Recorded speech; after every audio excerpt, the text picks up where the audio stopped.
ఇక ఏపీలో ఇసుక విధానంపై క్లారిటీ ఇచ్చింది ప్రభుత్వం. ఇప్పటి వరకు 1,37,89,000 మందికి ఇసుక అమ్మకాలు చేశామన్నారు సీఎం చంద్రబాబు. ఇప్పటి నుంచి ఇసుక తవ్వే ప్రాంతాల్లో సీసీటీవీలను ఏర్పాటు చేస్తామన్నారు బాబు. విజయవాడ క్యాంప్ ఆఫీసులో ఇసుక విధానంతో పాటు వివిధ అంశాలపై అధికారులు, మంత్రులతో ఆయన రివ్యూ చేశారు.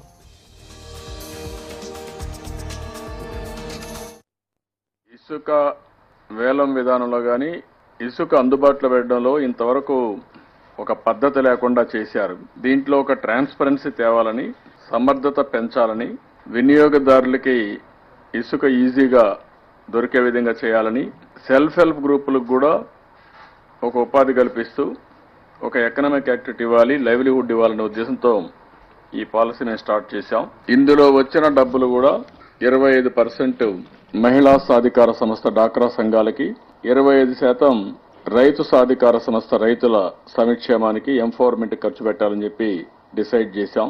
4,000 గ్రూపులకి ఇది ఎంప్లాయ్మెంట్ క్రియేట్ చేసింది.